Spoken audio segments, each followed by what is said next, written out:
And joining us now, criminal defense attorney Joshua Ritter, host of the True Crime Daily Sidebar podcast. Thank you so much for being here.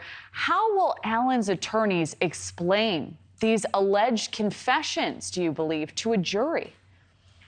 Hi, Kelly.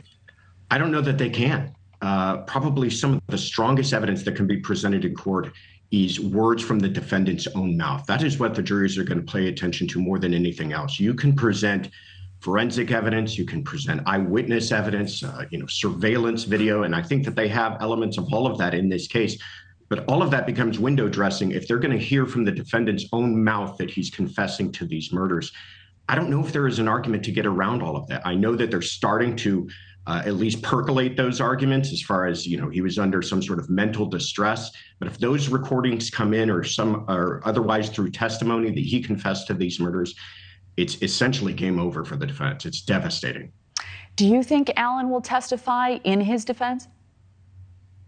I don't think that he should. I think that he's already given statements to investigators that there's a lot of evidence connecting him to these crimes that he's going to have to be able to explain. He would essentially have to pull off a remarkable feat to be able to get on this stand under, brutal cross-examination and explain all of these elements that link him to the crime, and now a confession to his own wife and others that he did commit these murders and somehow have something to explain to jurors. I just don't see it being an advantage to him. But of all the decisions that can be made, the decision whether or not to testify lies completely with the defendant himself. All right.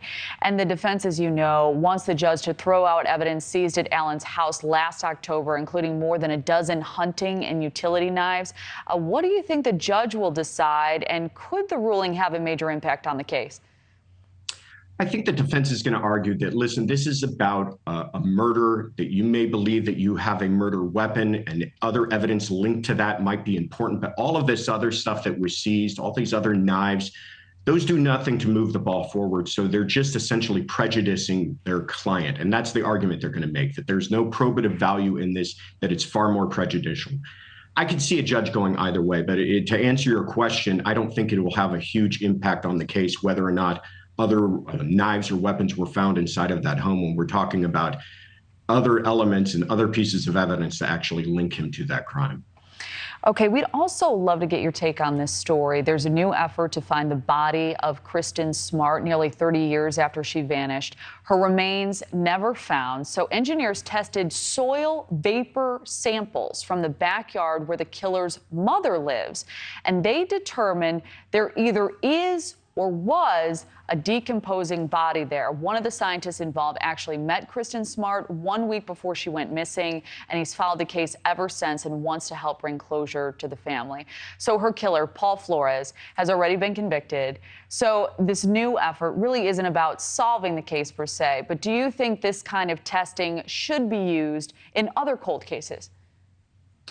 Absolutely. And you highlight the reason it should be used is in cold cases, because one of the difficulties that they had in this case, and it was remarkable they were able to get past it, is this was considered what we call a no-body case, which is one of the more difficult types of murder cases to prosecute, because you don't have the advantage of an autopsy to actually explain to jurors how the crime was committed, how the murder took place. So any advancement in science that could possibly lead to the discovery of remains is going to be helpful in prosecuting and bringing to justice these types of cold cases. All right, Josh Ritter, thank you so much for joining us. Thank you.